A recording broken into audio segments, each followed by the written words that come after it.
And we are live. Welcome to the stream, everyone. Round 2 of the 2023 Formula 1 season.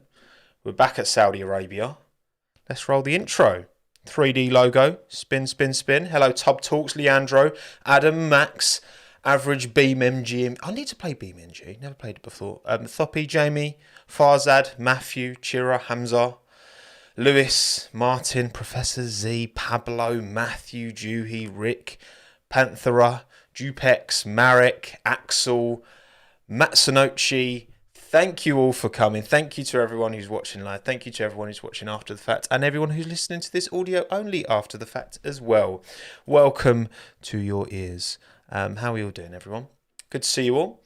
I didn't have a video this week. Me and Hannah were away. We went to Morocco. We went to Marrakesh for 3 nights.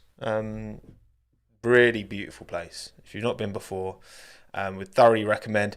It is you're dodging scooters every other second to try and not get run over. The roads are pretty mad. And yeah, it's quite if you don't like busy places with lots of people, it's probably not for you.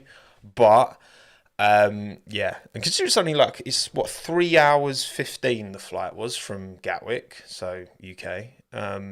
It's not that far to get to somewhere that was like 30 between 30 and 35 the whole time we were out there. And yes, I know I don't have much of a tan. I dig a little bit on my arms. Look, I'm freckly, right? You audio only, you can't see, but I'm a very freckly man. So yeah, and then yes, I'm dressed like I'm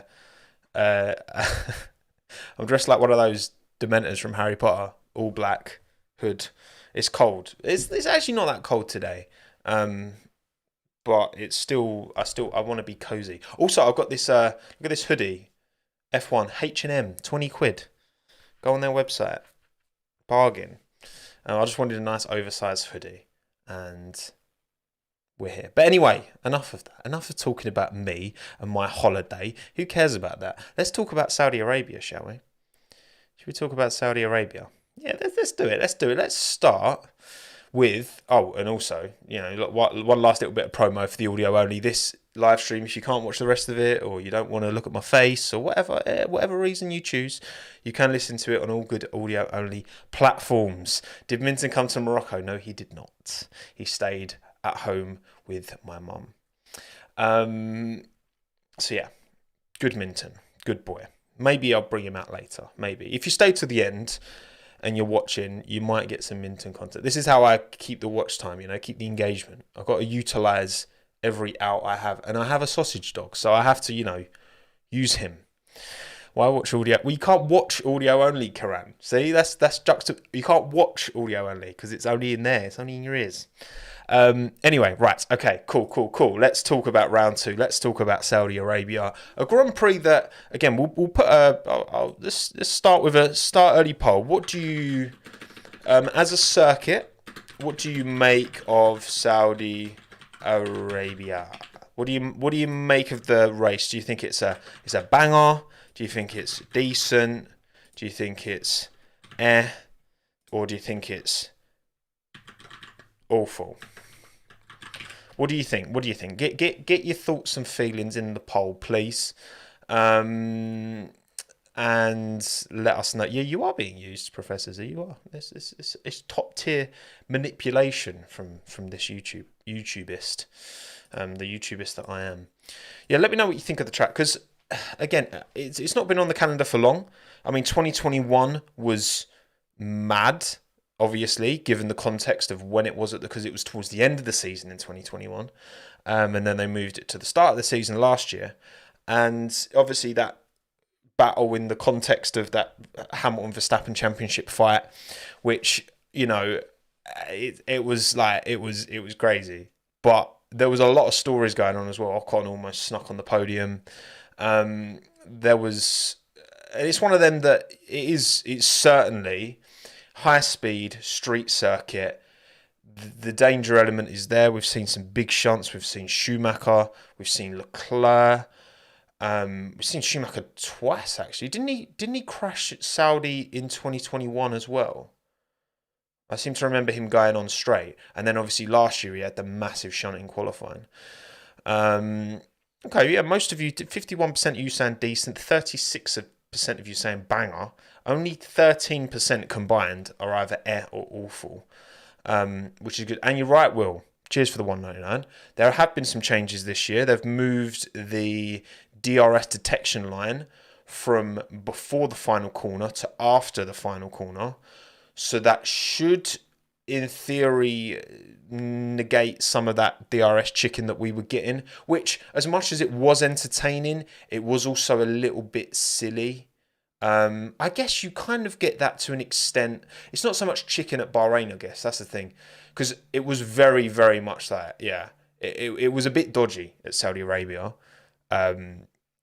Last season, it was such a great battle with Leclerc and Verstappen. Obviously, Lewis and Verstappen, that was a lot more heated because there was a lot more context to it.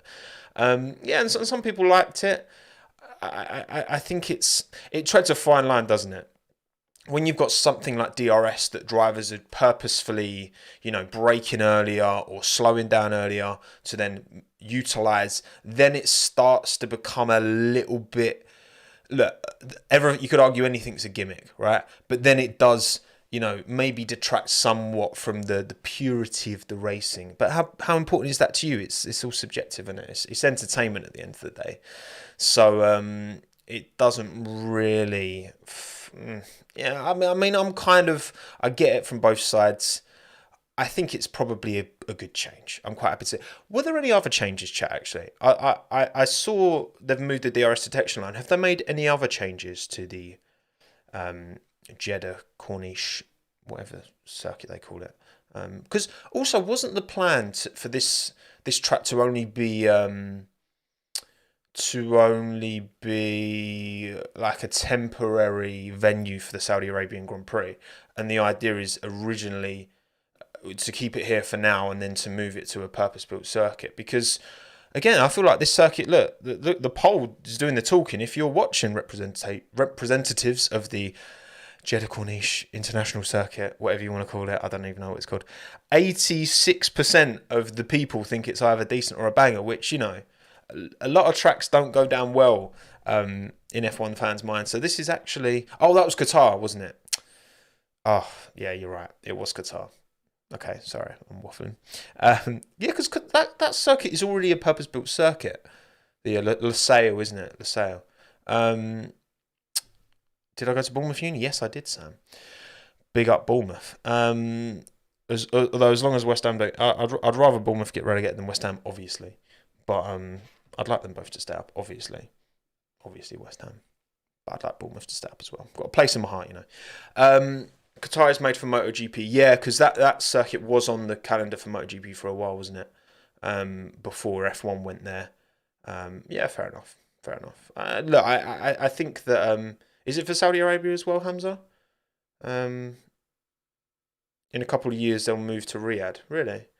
Yeah, okay. So I was thinking about Qatar. So I was right, but I was also wrong. That's the story of my channel. Up the BU, Sam was.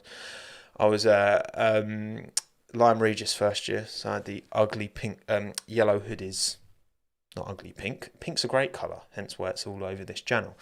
Okay, yeah, so round 2, Saudi Arabia. Again, they moved it to the start of the season.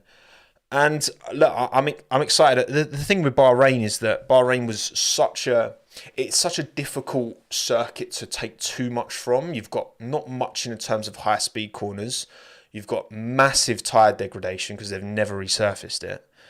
And it will highlight and expose any weaknesses in terms of tyre deg. Now, obviously, for an Aston Martin to do as well on its tyres as it did at a circuit like Bahrain is very promising.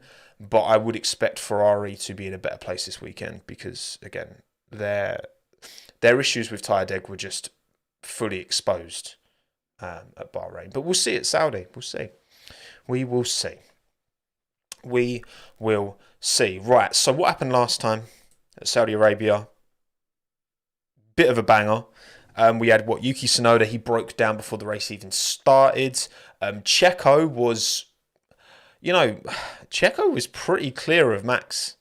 You got to say, like in qualifying, Max just couldn't find the setup in the car. Checo put it on pole, and this was one of the very few weekends last year that, and to be fair, of their entire time, as Verstappen, Perez teammates at Red Bull, that Perez actually looked to have the edge on Max that weekend. And then, in classic Latifi fashion, he crashed, which then resulted in someone at the front missing out. In this instance, it was Checo. And you know what's actually interesting? Because I did watch the highlights back before this stream, obviously, just to remind myself exactly what happened. You got to say, Ferrari actually played a little bit of a blinder, because on the radio, Ferrari get on the radio and say to Charles, pit to overtake. And Charles sitting in second behind Perez at the time. And it was on lap, I don't know what it was, 13, 14, something like that. And then Perez comes in, seemingly Red Bull reacted to that radio call, brought Perez in, Charles then stayed out, then Latifi binned it, and then, obviously, a cheap pit stop for everyone who hadn't stopped at the time meant that Perez got leapfrogged. So actually, credit where credit's due, because I know the heat on Ferrari is understandably strong at the minute, and we'll talk a bit more about why in a minute. But you know what? They actually played a bit of a worldie here, and ended up a fantastic result for him. So yeah, look, a broken clock is right twice per day. That's a good point. It's a good point. I just want to give credit where credit is due, okay? Because Ferrari have been taking L's, not just recently, just since 2008, really, I guess. Even then, they won the constructors but lost the drivers to Lewis. So, yes, that's what happened last time. Oh, we had Ocon and Alonso sparring as well. Ocon almost putting Fernando into the wall with a very late move, which was very naughty of Esteban. Very, very naughty. And Daniel Ricciardo broke down. He was having a pretty good race at the time. I seem to remember he was doing all right. I think out qualified. Yeah, recently was certainly an interesting choice of words. But yeah, I think the race delivered a pretty exciting one last year. So I'm optimistic, and of course the danger is the danger's a factor, but we'll get to it. We will get to it, and I'm looking forward to it. Right, I've got a few super chats to catch up on, actually. Thank you, Winchy, mate. It's been time. How you been, man? Good to see you in the chat. Big up, Winchy. I've been good, mate. I've been good. Although, actually, you know what's really weird, right? Obviously, when you go to another country, and I mean, I love food. So obviously, I was having tagines, I was having skewers, I was having all the Moroccan authentic food. Fine. Completely fine. Get back home within, 3-4 hours of getting home. I've got let's just say it's like a, super soaker. I was fine there, even though that's where I was eating different food. Your system's not used to it. And yeah, it's very strange. But other than that, I'm good. I did actually think I need to go before this stream, but I think I'm going to be okay. Thank you, Jamie, for the $7.99 Aussie. Big up, Jamie. No, it ain't the Melbourne GP yet, but anyway, what are your thoughts on Albert Park having 4 DRS zones now, good or bad? Yeah, I think that DRS is always going to be a controversial one, isn't it? And obviously, the safety issue with DRS isn't just the increased speed, it's the decreased downforce. So then cars are more likely to potentially get caught out by kind of any, top-end instability. But then I look at a track like Baku, with such a long straight DRS down there, you're getting cars going 4 wide. I think, that is, I guess, one of the pros to making these cars bigger, and they're not going to get any smaller, are they? Like safety will dictate that these cars are always going to be big. They could get lighter, which would be good to see, but they're not going to get any smaller. I don't think that's reasonable to expect, because of the increased safety. And at the end of the day, we can have massive shunts like Mick Schumacher had at Saudi Arabia last year, and he can walk out the car, and that's a massive testament for the safety. So I get that. But also having that bit more car means that you can generate that bit more downforce and potentially go a little bit faster, and then it means that, you know, again, and I know Roman was super lucky to walk out of that car, because there's a lot of things that could have gone slightly differently. It would have trapped him in that Haas, right, when he had his crash in Bahrain in 2020. But as the sport gets safer, you like to think that, okay, yeah, we can have these cars push a bit quicker. They can have a few more DRS zones. They can go faster. Because the punishment for getting it wrong, or the punishment for getting taken out, whether it was Joe last year, whatever, there's plenty of instances of big crashes that happen in F1 because it's high speed. Big cars, limited space. You're going to get big crashes, but drivers can walk out of them. It's always going to be a difficult, you can't make the sport 100% safe. You can't just, damp it down, so that's always going to be a factor. Otherwise, we just take the drivers out the cars and we'd make them do it radio controlled, and then that's obviously going to be rubbish, because part of what makes it exciting and interesting is that the drivers are in those cars and they're putting themselves in those situations, and that's part of the appeal, for sure. Of course it is. So yeah, anyway, I kind of went on a tangent there, but for DRS zones at Melbourne Park, I'm reluctant to be too critical until I've seen it. I guess that's my nice fence to sit on. Nice fence to sit on. Cheers, Will, again for the 199, man. Appreciate it. Those good changes to the circuit this year. Again, we'll see if the moving the DRS zone will actually make, because you could still argue that it would be in your benefit. No, I guess, could you though? No, I don't think there's an argument that it doesn't improve things, because yeah, okay, you could purposefully let someone pass on the final corner to then get DRS and try and get them again, but I don't think that you could say that about a lot of DRS zones that are coming out of tight hairpin corners. Daniel, thanks for the $4.99. Thoughts on the rumoured Docklands Grand Prix? Oh dear, yeah. I was thinking about, obviously I didn't have time because I was away, to talk about the once again London Grand Prix rumours coming up in the Docklands, kind of around Canary Wharf, that kind of way, which doesn't interest me at all. As someone from, the outskirts of London, the idea of having a race in London, the premise could sound quite interesting, but the reality, I just don't think it works. You can't, if you were going to have a London Grand Prix and you just have it on the Docklands, no, just don't see any. I don't see any pros from it. I don't. I just think that area is just going to be housing. I don't think there's any. I mean, the track layout that they've suggested as well is ridiculous. They've got a double Singapore sling, so it's like right, left, right, left, right, left. A double singer. Who asked for no? Foolishness, absolute foolishness. No, it's not going to happen. It's part of a what they say. It's like a proposal for the area that they've come up with. Oh, we could do this F1 track, and they've just made the deadest F1 track. At least consult someone who actually is into F1. Surely, it feels like they didn't. Maybe they did. But you can't put a right, left, right, left, right, left, right, left, however many it was. You can't put that in there and then think, oh yeah, this had insight from someone who knows what knows what F1 is, what they're talking about. No, not for me. No Docklands GP for me. And one more. Hang on, one more. Oh, Jamie. I did miss you, but I got back to it, Jamie. All right. I apologise, mate, but thank you again for the super duper. 300k win. Who knows? Right, okay, cool. So that's what happened last time at the Saudi Arabian Grand Prix. Anyway, let's have a quick reflect on how the driver standings are after the first round.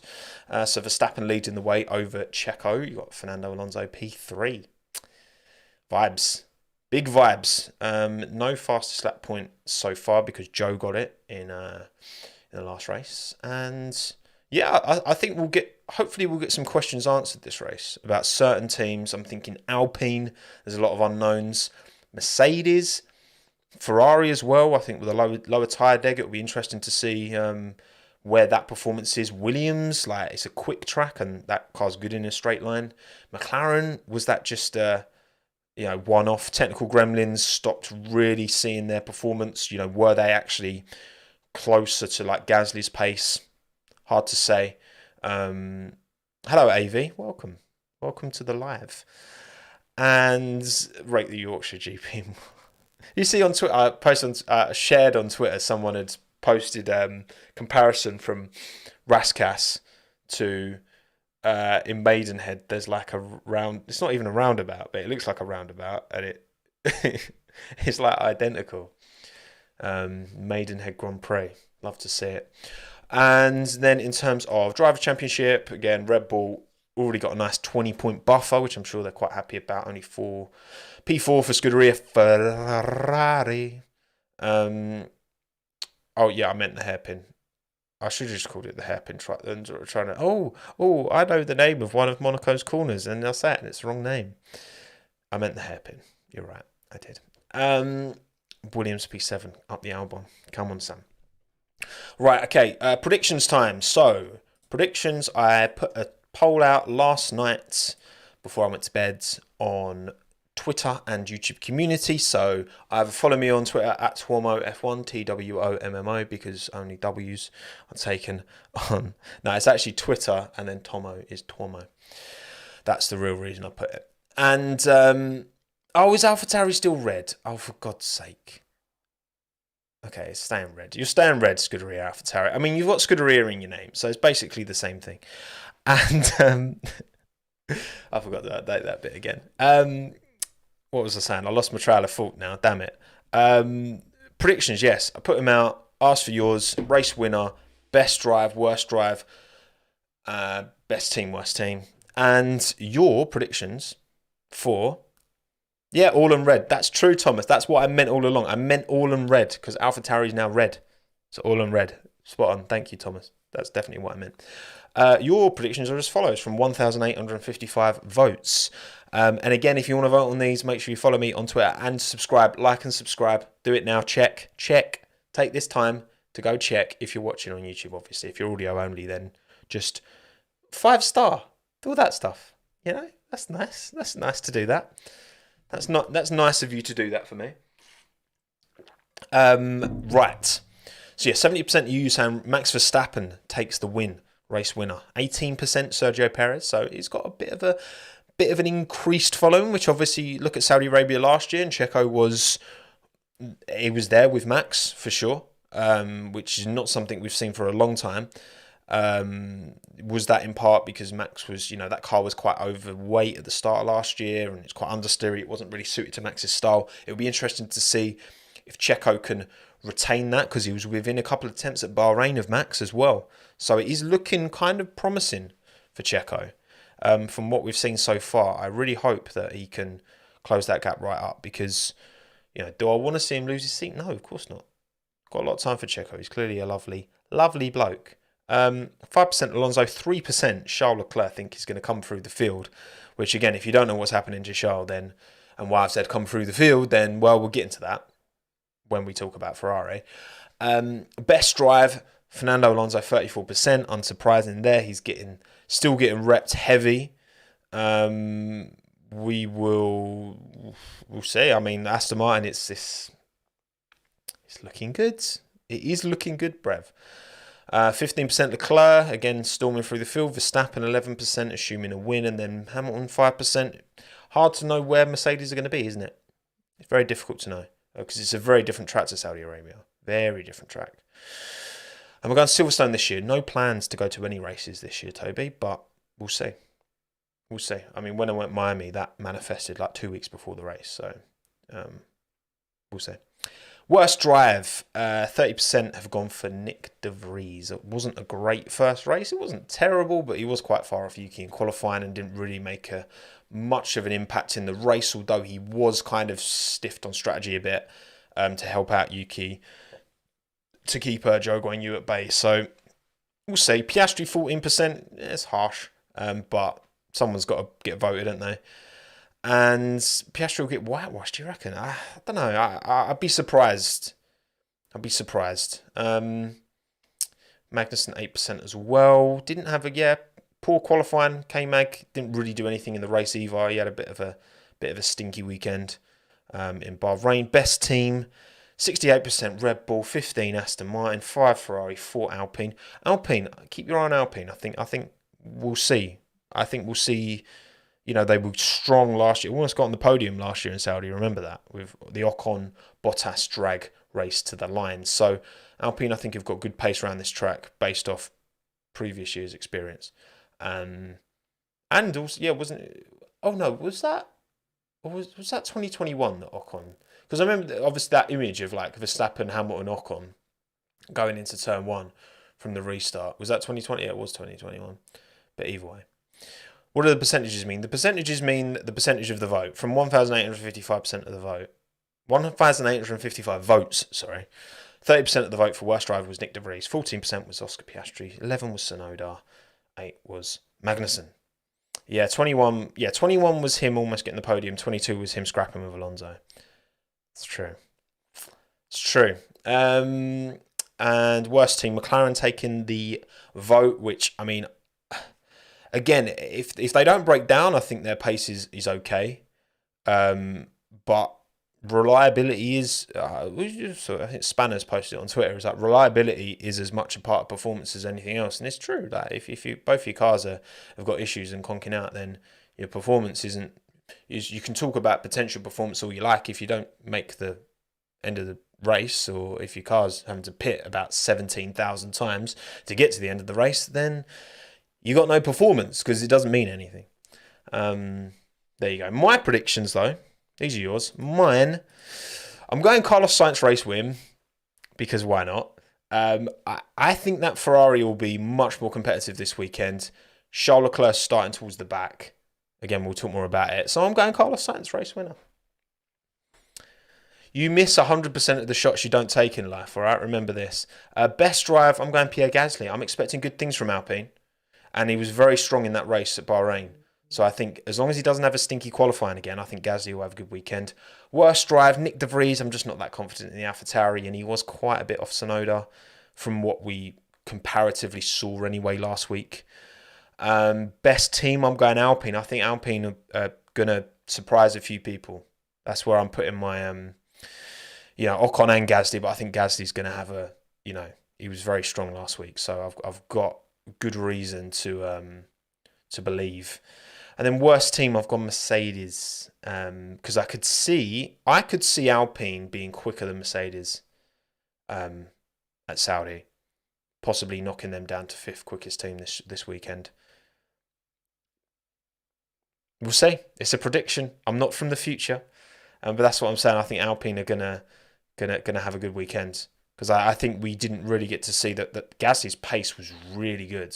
I looked at some data around race pace, and Gasly's race pace was very good, and he was having to clear traffic obviously as well. So yeah, we'll see. We will see. We will see what will happen. Right. Also, Fantasy League. Let's have a little look at Fantasy. Now, I haven't updated my team yet. I'm going to wait until, we've seen practice. I'll wait until Saturday to change things up. I've got Charles Leclerc in there still. Again, this is unchanged from last week. So I had a bit of a stinker with Hulkenberg and Joe and Leclerc breaking down, obviously. Actually, Joe got all right points because he got that fastest lap. That kind of saved it a bit. Obviously Aston Martin, Red Bull, I'll keep them. Verstappen, Alonso, no reason why I would change them. Hulkenberg, maybe I'll keep him because he's only 4.2. Leclerc, I'm thinking I might keep as well because he will be moving through the field. He'll be doing a lot of overtaking, and I think anyway. I haven't checked the exact rules on Fantasy League, but I think it's rewarded. Like drivers quite well rewarded for getting overtakes through the field, right? Bringing Gasly, I'm thinking of bringing in Gasly because I do think Alpine are going to be in a good place. But if I was to bring in Gasly, I would have to get shot of. That's the thing. Gasly's like 8 million, I think. I checked earlier. Gasly's like 8 million. So then what do I do? Because Gasly's like the same price as Alonso. So that's where I'm just like, I can't take Alonso out. I can't take Aston Martin out. If I take Hulkenberg and Joe out and get Gasly in, I won't have enough money for a fourth driver. So, yeah, I'm not sure. I'm not sure. I have to do more things. We'll have to see how practice goes. Is the Alpine pace that I believe is there gonna manifest itself? Maybe not. Because the cheapest driver is Sargent, who's 4 million. So again, I couldn't afford to bring in. And also, you only get 2 free changes. I don't want to make more than 2 changes. So I'm not really sure if Gaz is going to be an option. But we'll see. Remains to be seen. Oh, also, Racing Shocks. I haven't got any more left with me. But if you do want to get 10% off of Racing Shocks with code Tommo10, then you've got till the end of this month. Would recommend. They were all the helmets that me and Aldas got designed for our live show. And if anyone watching was there, then I hope you enjoyed the chocolates. But anyway, right, okay, that's the Fantasy League done. Bosh, lovely. Let's talk about the teams now. Starting with Williams. So they've appointed someone new, haven't they? They've got a new CEO who came from the aeronautical industry. I think they've got a new CEO. What's the fella's name? Williams Racing. Interesting with Williams because they're just like they're making a lot of like changes. I just don't know if you've got to think that James Vowles. I've got faith that Vowlesy will come good. You know, who's the new No, Vowles. Oh no, sorry, you're right. It's Chief Operating Officer. Sorry, Vowles is CEO. Well, I think Vowles is CEO. Yeah, Chief Operating Officer is Frederic Brousseau. Another Frederic, like Frederic Vasseur. After a 26-year career in the aerospace industry, Frederic will join the team in April. Let me have a look. So he began in Canada on the factory floor in '97, doing management roles and all that, blah, blah, blah. Okay. General manager guided the opening of the facility's state-of-the-art production line for the engines which powered the Airbus A220 commercial jetliners. Yeah, so he comes from an aerospace background, chief operating officer. Yeah, I mean, cool. We'll see. Alex has gone blonde as well. Well, he already kind of was, but he's re-bleached his hair, which is nice for him. And yeah, again, I think Williams, certainly have, based off last weekend, they've entered the midfield. They're no longer the, again, if you can say we've got a midfield, they're no longer the hangers-on at the back, which is great. And to see, again, I feel like from you've got that kind of top 4, potentially, but again, Alpine, McLaren with their upgrade, could they get into it? I'm expecting, like, by the end of this season for their, I don't think there's too many excuses for there not to be like an Alpine McLaren fighting towards the front by the end of the year. Thank you for reminding me, Snazzy, by the way. I appreciate that. What's this live about again? This live is about talking about Williams' new COO. And does McLaren upgrade for Saudi? No, I believe another team does though, but we'll get onto it last week. Williams got lucky last week. Do you reckon, Thulk? Really? Because I think Alex was, Logan was very unlucky to not get out of Q1. At the exact same time as Lando. It's fine margins, very, very fine margins. Alex had his front wing issue. Couldn't, he thought potential Q3 was on there. And yes, the race pace wasn't great. Alex was getting caught. But I wouldn't say they were lucky. I'd say they were all right. I think they're definitely within the midfield battle. Williams golf livery this year. I would be very surprised if Williams don't do a special edition golf livery this year. Let me just say that. I'd be very surprised because it went down so well with McLaren. They'd be silly not to, surely. Logan, better. Yeah, very good, Declan. Yeah, very, very, very good. Don't know what you're basing that off, but Very good either way. No, I think Logan's going to give Alex something to think about for sure this year. I was very impressed. If you haven't seen Logan Sargent's race start, go and find it. Go and find it on Twitter. Like, the onboard of Logan Sargent's start for a first race in F1 was mad impressive. Just mad impressive. We're all winding each other up, Jake. That's what we do. That's what we do. This is the relationship we have, you know. I wind you up, you wind me up. Yeah, Logan's, and it shouldn't be a surprise when you look at the nuance of his junior results. When he's gone toe to toe with Porsche, Piastri, you know, these drivers who are really highly considered, like, he has held his own more than enough. So, hello, Naren. Good to see you, mate. Yeah, I want the golf livery as well. Just so I want it too, you know, but I don't make the rules, unfortunately.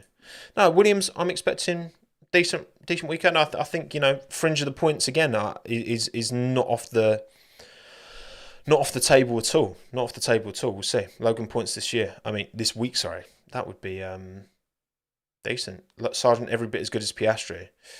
Yeah, I think we'll see. I think from what we've seen in this first race, I think everything suggests that could be a thing for sure.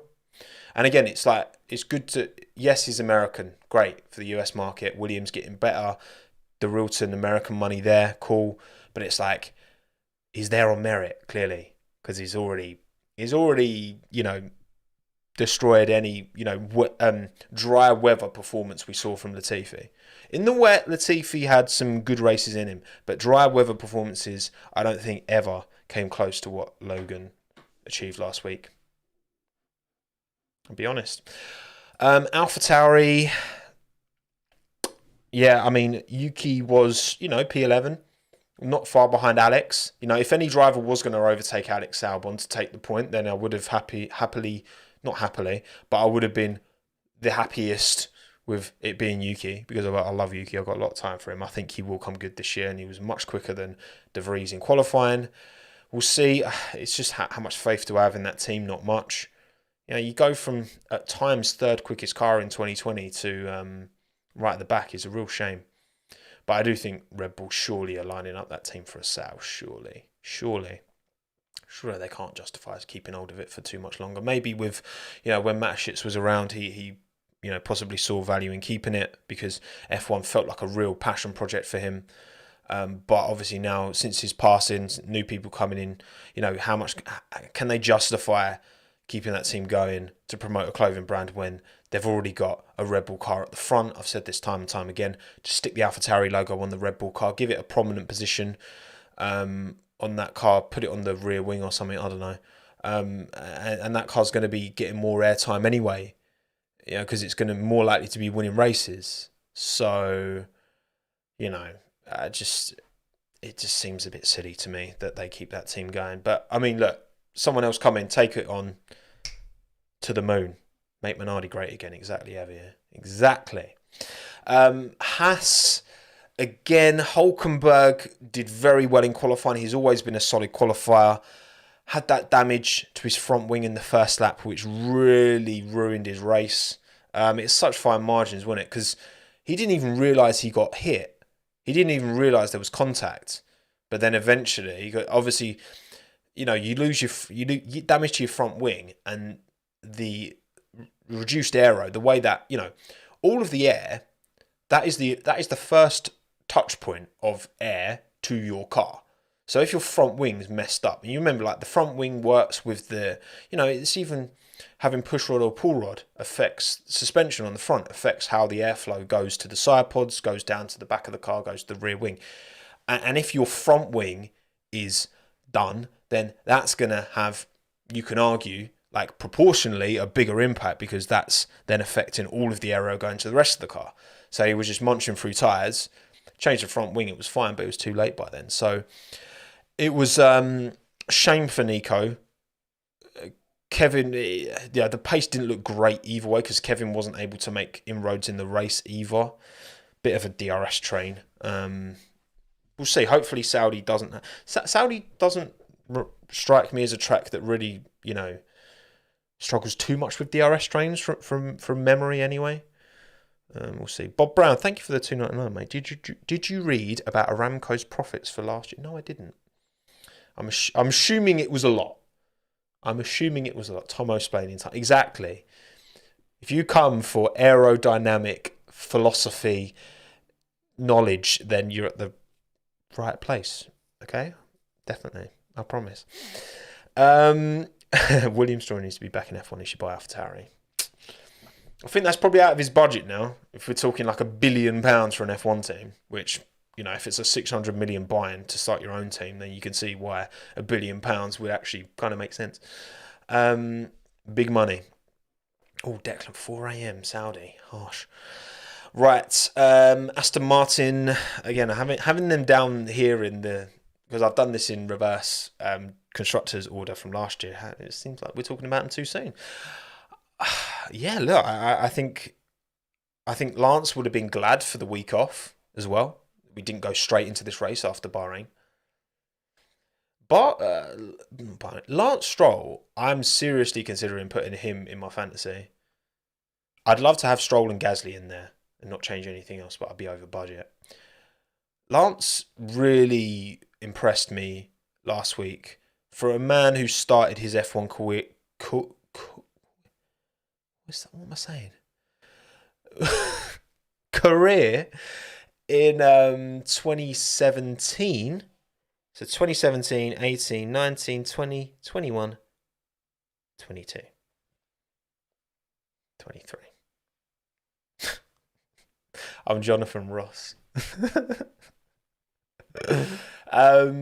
For a man, yeah, so what, his 8th season in F1? 8th season? So the thing is, right, he's been a slow burner. He still makes silly mistakes that you shouldn't be making 7 years into your F1 career. I'm sorry. I think that's fair to say. And I think with someone as young as him, with the opportunities he's going to get, and the thing that impressed me most, because I think there's always been quite a valid... you can understand why. You look at Lance and you think he's not going to lose his seat. He doesn't have that pressure that a lot of other drivers, most other drivers do, in terms of if I don't perform, I could lose my seat. Lance doesn't have that pressure. I think that's fair to say. So then you argue, well, okay, is that going to potentially affect the performance, the quality of his performances? Because is he going to push as hard and, you know, because he's guaranteed a seat? And I think we saw last week that he is every bit as motivated as anyone else to get back into that car. And yeah, I was very impressed by that, as well as his performance in the race. He was able to get past George. Obviously, you know, he was on the pit exit. So, but yeah, the stupid errors need to come out. I agree, Aaron. Obviously, a bigger rear wings this year, so hopefully that helps with his spatial awareness, because that is the biggest problem with Lance. And I don't think qualifying. He's half a second off of Fernando in qualifying with broken hands and a broken toe. That's not bad. That's really not bad. So we'll see. Thank you, Arters, for the €5, by the way. Was Andreas Seidel a big deal when McLaren got their mojo back a bit with Norris Science? How much do you think he could lift Alfa Romeo, Sauber, Audi? Well, hang on. Arthur, I'll save your live chat for Alfa Romeo, because we're about to talk about them. But yeah, Aston Martin, I think, yeah, no testing or pre-season for Lance either. Exactly. So with all that context, I've got to say that I was mightily impressed. The thing is, right, I still retain, because there's been this whole conversation about Alonso. Is he still at his prime?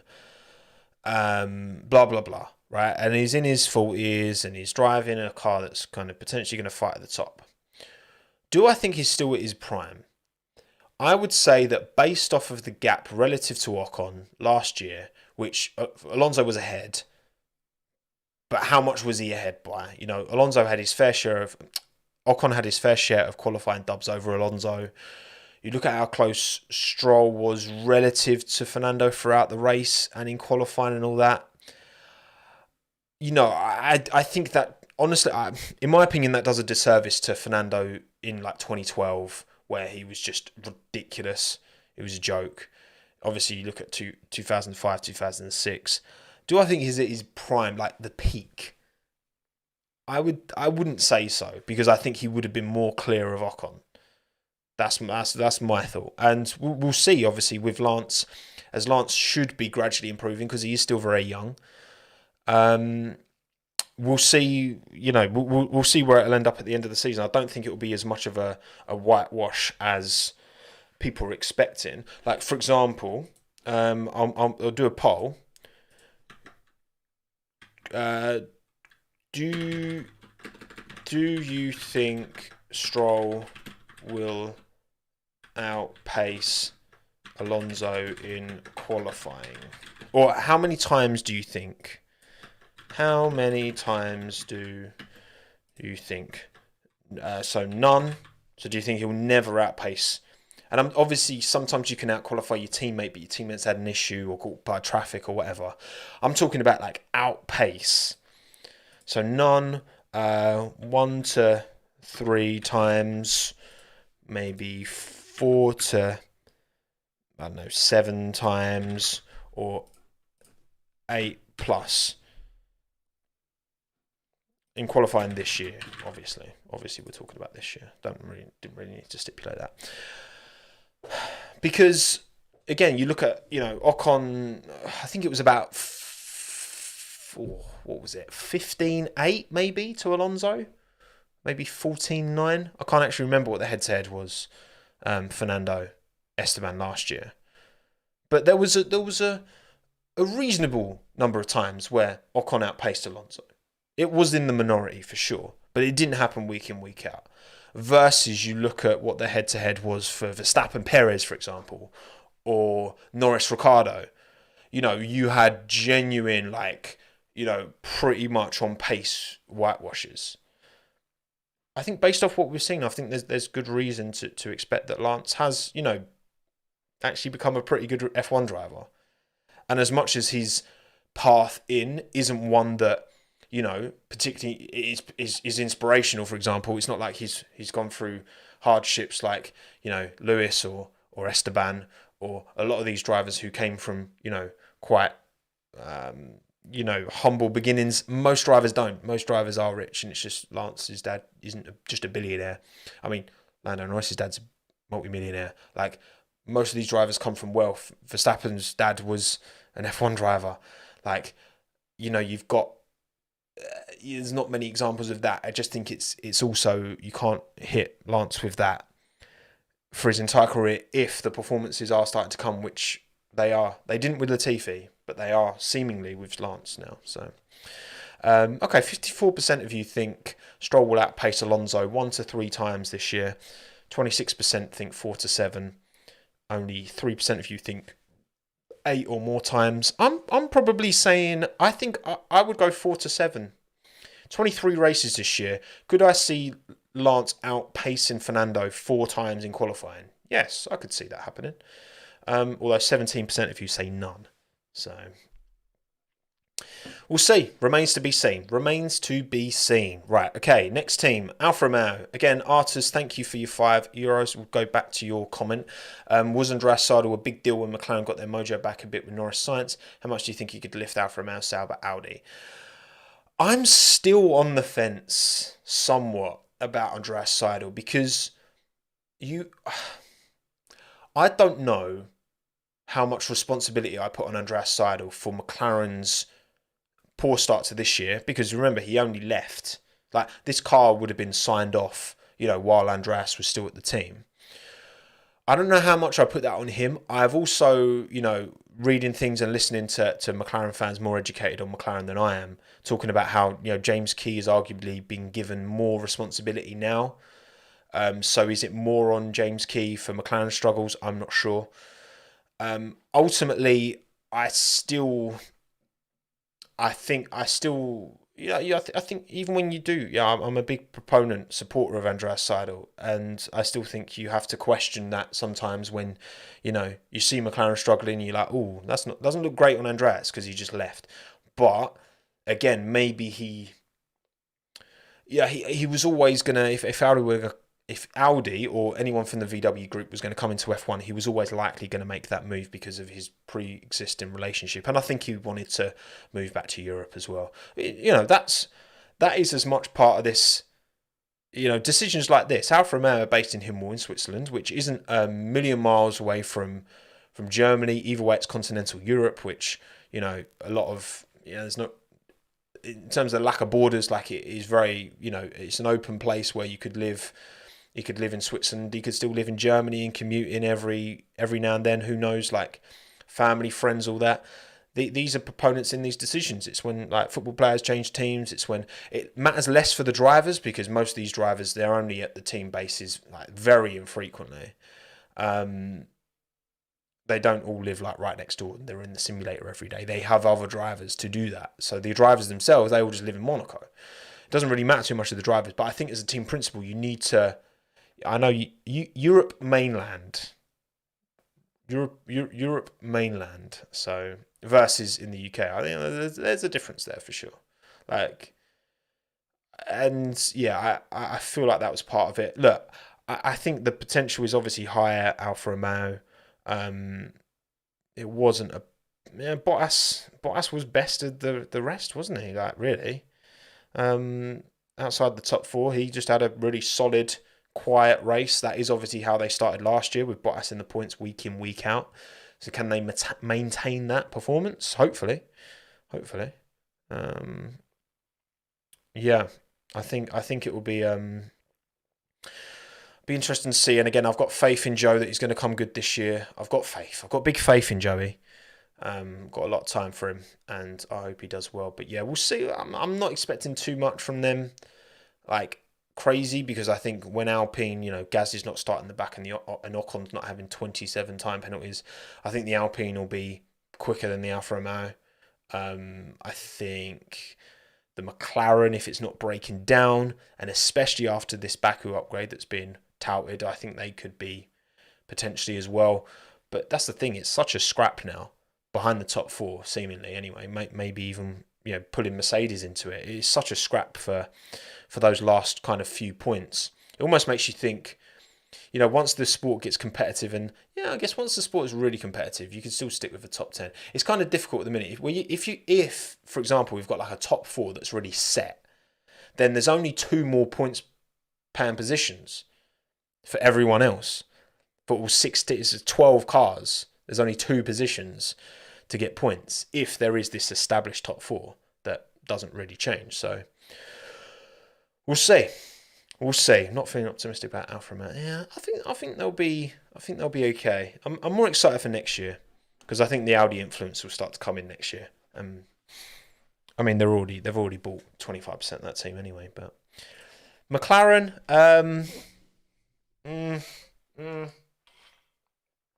I think Piastri was having an alright race until he broke down. He wasn't having a bad race. He was making some moves through the field.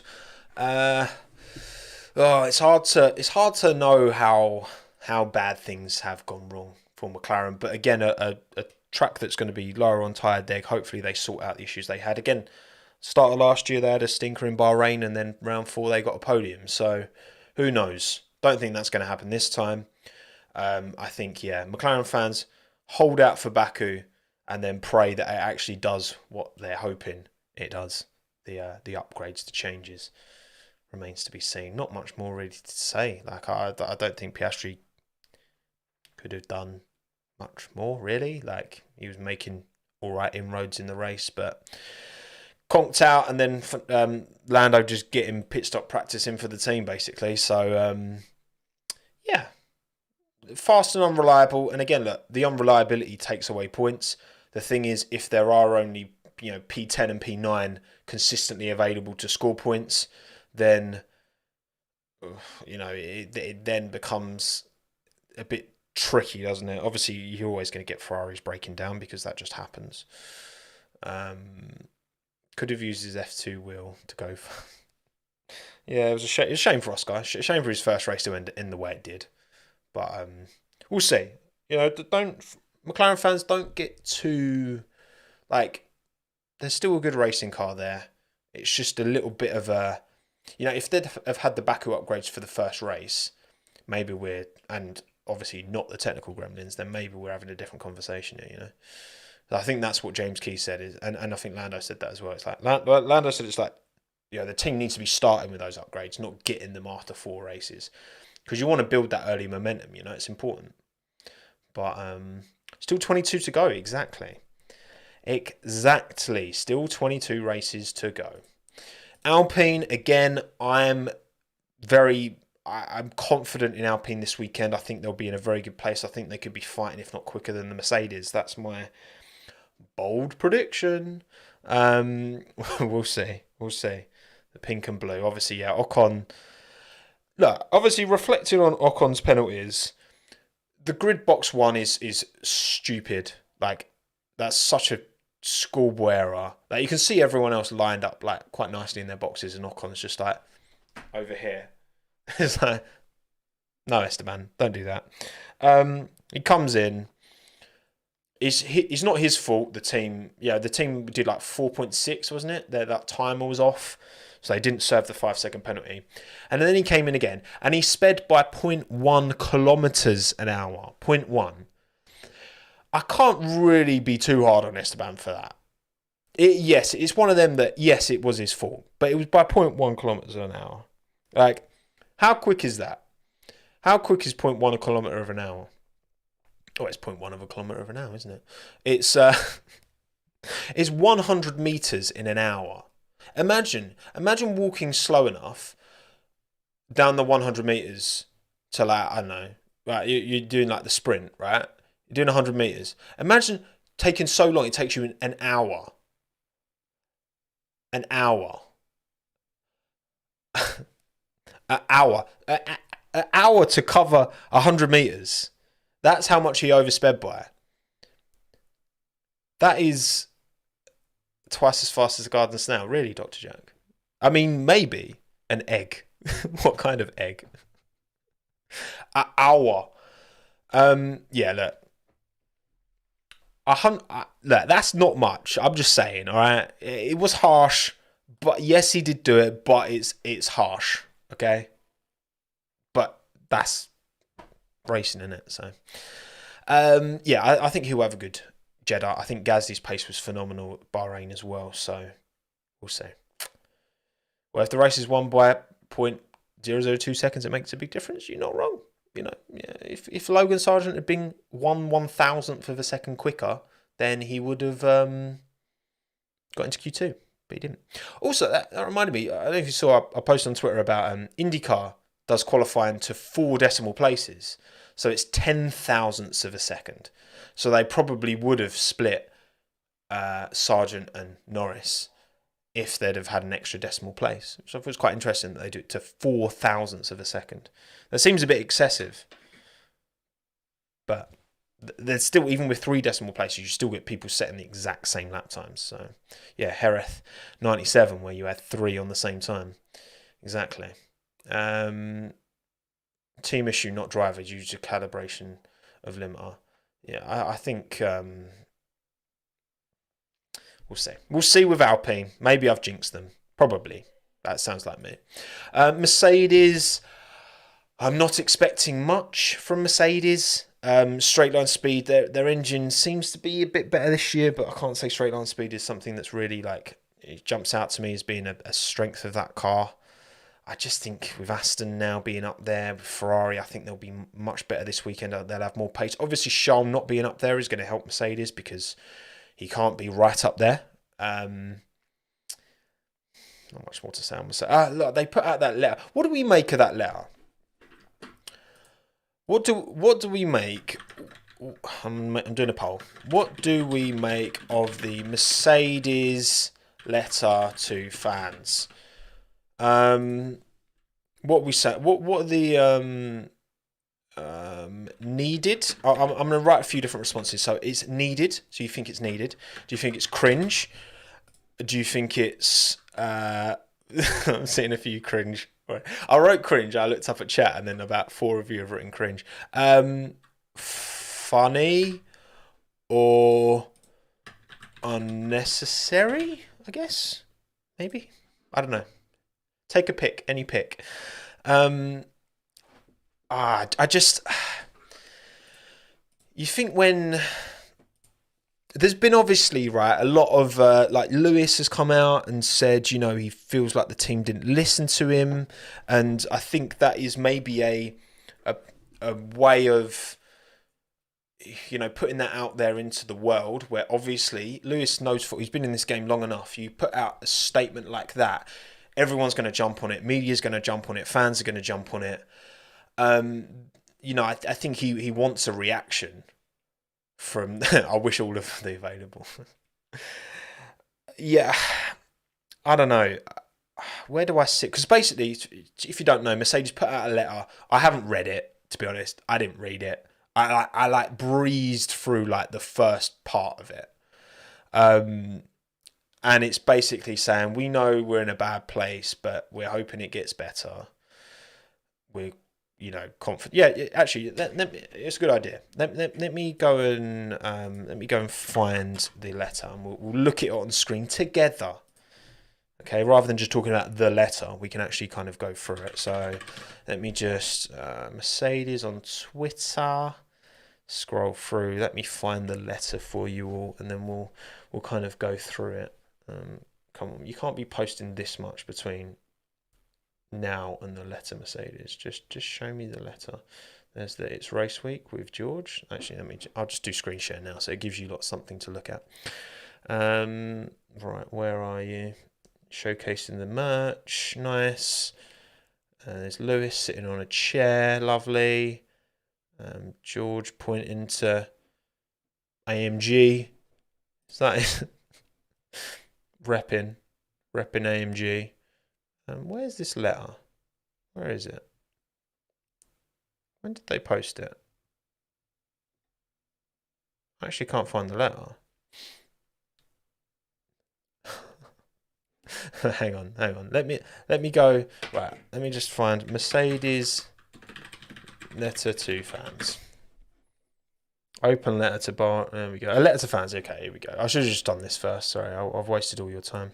That's this live stream, isn't it? Really? It's on their website. Yeah. I don't know why I just didn't look there first. Anyway, right. Screen share. Boom. Let's have a look. A letter to the fans, to all our fans. Bahrain hurt. It hurt each one of us. I'm not going to read this word for word. Championship hurt team as a whole, pouring so much hard work. We know we feel the same pain. Face right now isn't what we wanted. What will we do about it? Yeah. Won't panic, make knee-jerk reactions. It sounded like Toto Wolff being like, we need to change the car completely. Sounds pretty knee-jerk. I'm not being funny. Keep our heads high. Urgently, calmly, blah, blah, blah. Be calling on each one of you to power us to the front. We will be calling on each one of you to power us to the front. I don't think they talk about like the 12th man in football, right? When the crowd is so, like at Anfield or Upton Park back in the day, when you got the crowd really behind you. I don't think that really applies in F1. I'll be honest. Not for me anyway, but. Oh, and of course, this bit feels like this is why. I'll be honest. I think this part explains why they put this out.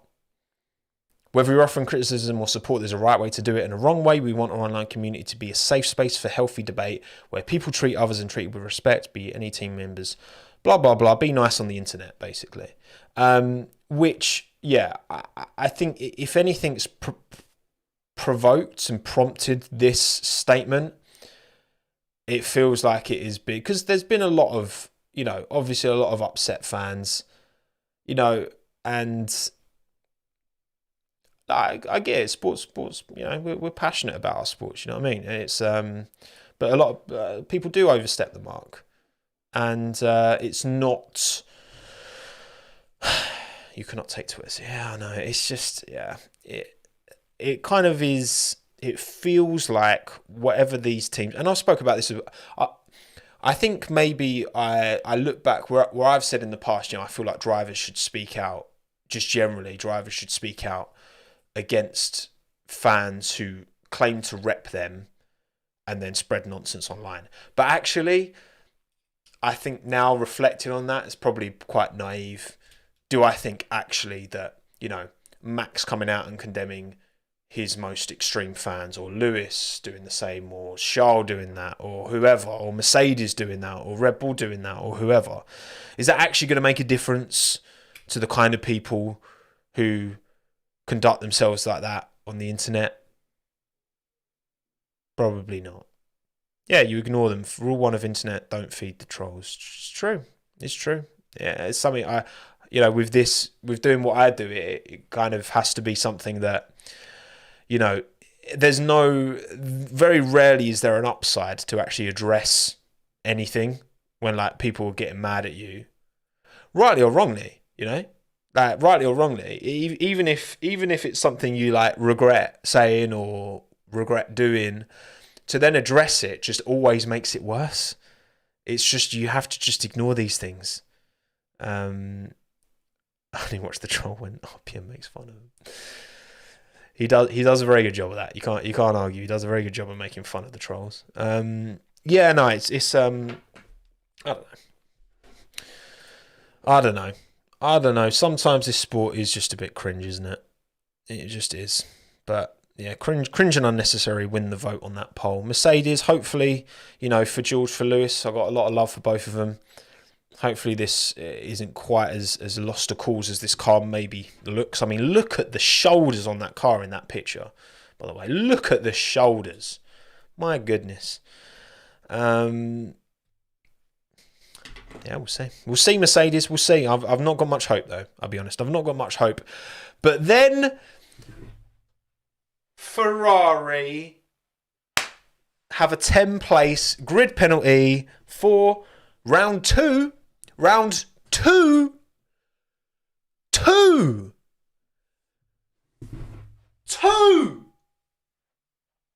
How? How do you already have a grid penalty, man? They've taken a third control electronics thing. They were like, oh, it doesn't look right. We're going to have to change it before Bahrain. Oh, we're on another one. Oh, we can't use any more this year. Never mind. Charles Leclerc driving along. Broken. It's broken. And now they need a third, which exceeds the maximum allowed to this year. So they have to serve a 10-second time penalty. So not only does he have to serve a 10-second time penalty, but if it goes wrong again, this same component, at any time this year, it's another 10-second time. Not 10-second. 10-place grid drop. Not 10-second time penalty. 10-place grid drop for this race. And the chance of it, you know, not going wrong again, do they fully understand the issue? Hopefully. I bloody hope so. If they don't, then that's, oh dear, stinky moment. Question. Control electronics. So the initial one that needed to be changed, and then this one that's broken, was that all on Charles' car? Or was that partly, or was one on Carlos's car? Because they are separate, right? Like, every car gets an allocation of so it was all on Charles' car. We are checking. It was all on Charles' car. So science is fine. Charles got all the dodgy ones. Oh man, that is an L. That is an L. Oh, Charles Leclerc. Charlie.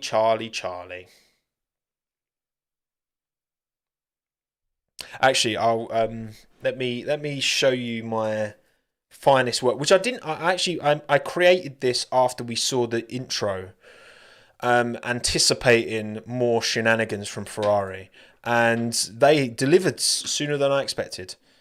Let me drag this onto here. So get your desktop audio is ready for my finest work. You've got desktop. I've got desktop audio on. I can't speak today, man. What's wrong with me? This is like literally my job to speak, and I can't even do that properly. Here we go.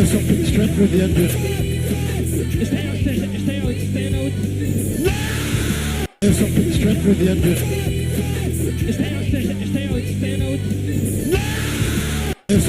I thought it was fun. And yeah, I made this on March the 2nd. So I feel like we'll be seeing this quite a few times this year, right? Okay. Sorry, Charles, but look, it was just meant to be hauntingly beautiful. Yeah, exactly. No, look, I think they'll be in a better place this weekend. I think Charles, he's going to make some overtakes. He's taking that 10-place grid drop, so wherever he qualifies, say he puts it on pole, he'll be starting P10. Thank you, Jamie. It's a good shout, actually. Have some water. Let's remind everyone. Have some water. Have some water.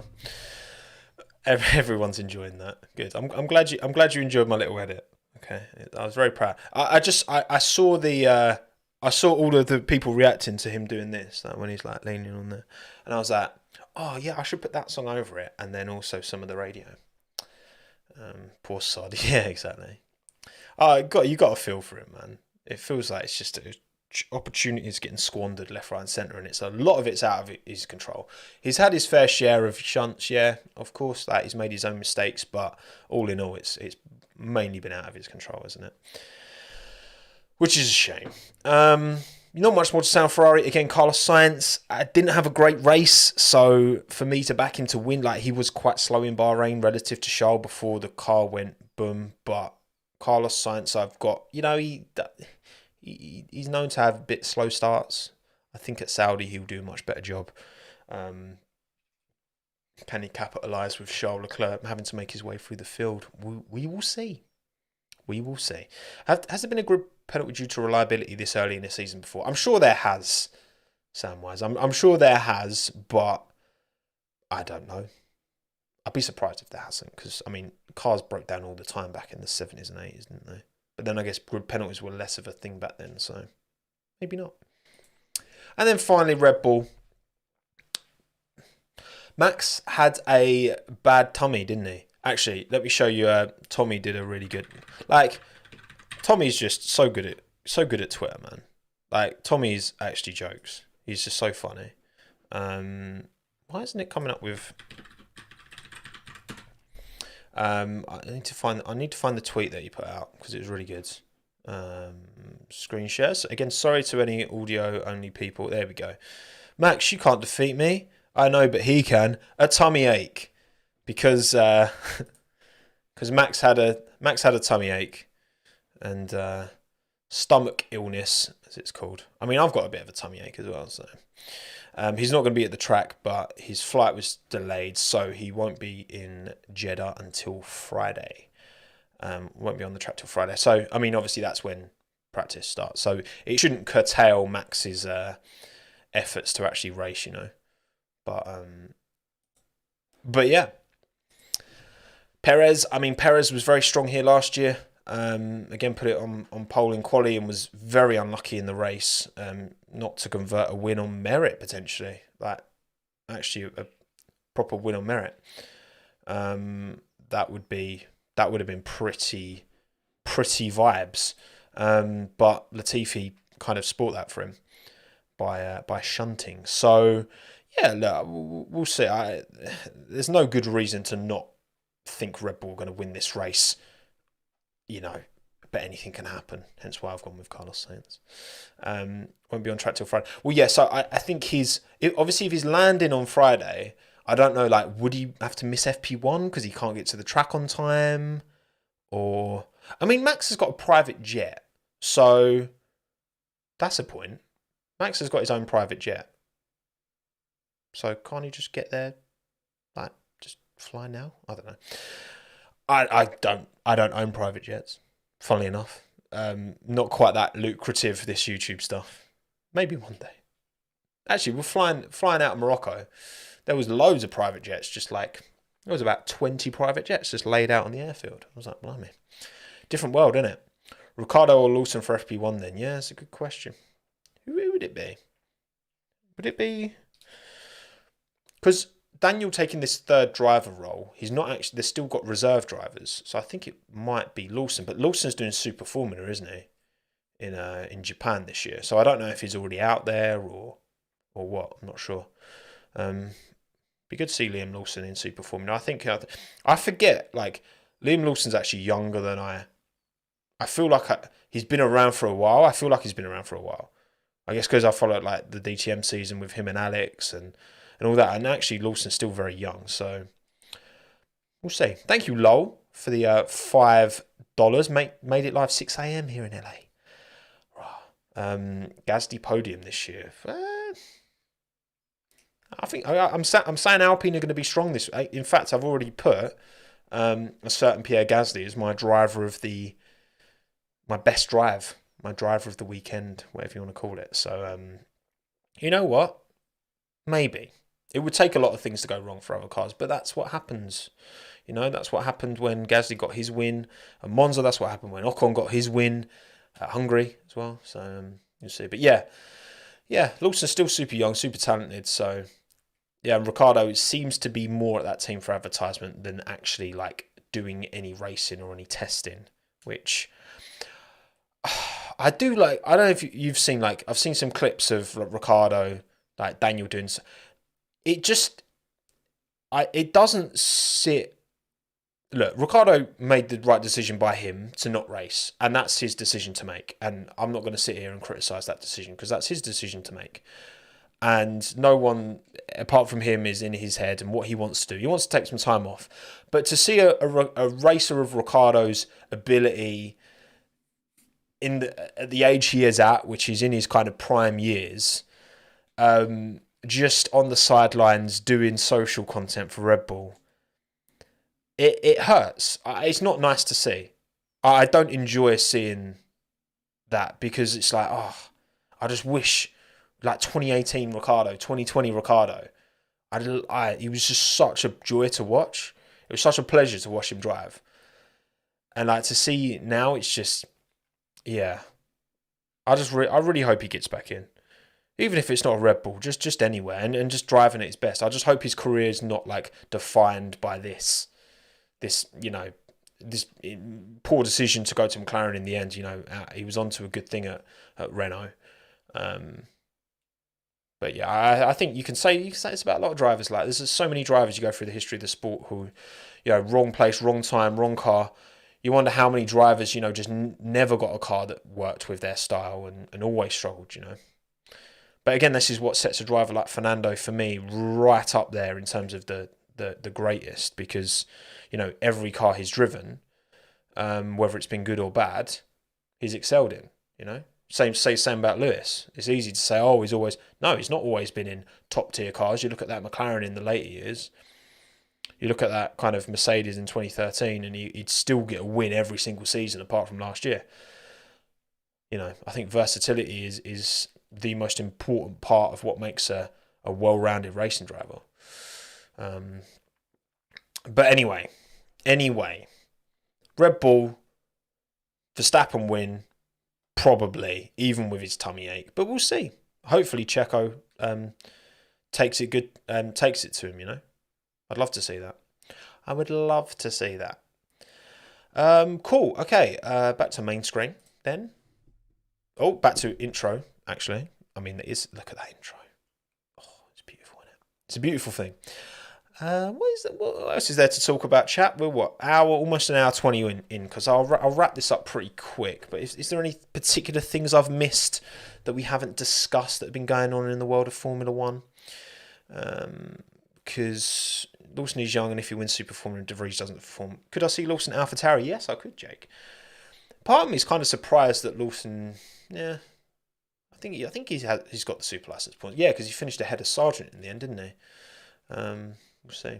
Formula 2, yeah, I mean, Porsche just looked like an absolute animal last weekend in the F2. So, I mean, it's looking good. That ART as well, because Victor Martin was right up there and all. So that ART was really good in Bahrain. But we'll see. Different tracks. I'm sure different cars come into their own.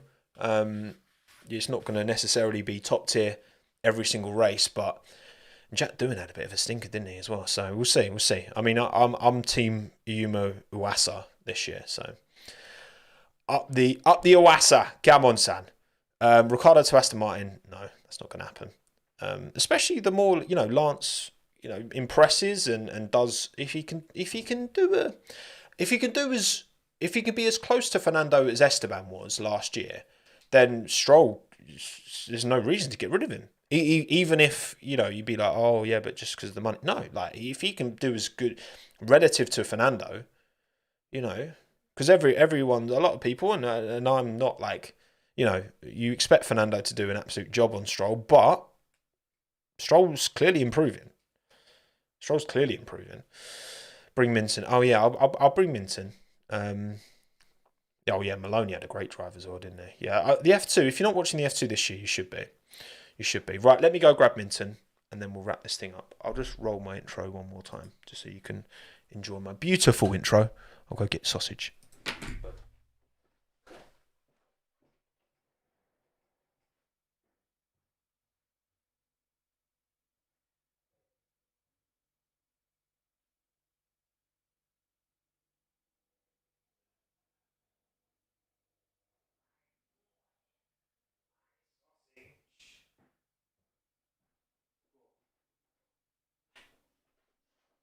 Here he is. My boy. My sausage dog. Here he is. Sausage. Hello, boy. How are you? Hauger's going to be a good shout actually for this year, because I was watching the was it on Screaming Mills with Marcus Armstrong and Callum Ilott, and apparently MP Motorsport, who Hauger and Daruvala are racing for, they've hired a lot of people in terms of engineers and that to really optimise their cars. So I expect the MPs to be, and Hauger's seemingly got a bit more potential than Daruvala, like seemingly. So we'll see. Maybe Hauger will throw up something different and special. But yeah, sorry to any audio only viewers, listeners. You can't see Minton yawning because he's been soundo, haven't you? My mum was looking after him when we were gone, and she takes him for about 4 walks a day. So he's a bit tired, bless him. You missed the Gran Turismo music. Jamie, you can play the Gran Turismo music yourself in a separate tab, unless you're on your phone, I suppose. But yeah. This is Minton. I'm Tommo. We are done. Thank you all for coming. Thank you all for joining the stream. No qualifying stream for this weekend, but the last lap will be back on Sunday. Me and Niran, a couple of guests as well to boot. So if you want to watch the race along with us, then go and check out the last lap. I wasn't there for the podcast as well. Niran deputised with Cameron and Pete, did a fantastic job. So go and check that out if you're interested. And yeah, the intro's rolling one more time. Thank you all for watching. Like and subscribe. Appreciate all the support. Thank you to everyone who live chatted. Thank you, LG, JD, Mark, Timo, Bots, Jamie, Lost Charmander, Zelda, Platobium, Ryan, Shreyas, Pankin, Thork, Lowell, Will, Professor Z, Sense, LMAO, with you've got the Ocon zoomed in picture, haven't you? That's a great image of Esteban, to be fair. Karan, Jake, FH4, Rohit, Sletton, Rebecca, Chira, Vass, Jozo, Miguel, Nathan, Bryce, Adam, Yasid, Mark, Dupex, Ryan, Toby, Alex, Sam, Thomas, Andres, Anish, Tim, YDV, Fabrizio, Hamza, AV, Hot Haze. Thank you all for coming. I'll see you on the audio only version, because I'm going to do that now. Oh, I didn't record this. Okay, I'll have to download it after. All good. Cheers, everyone. Stay safe, be well, be happy.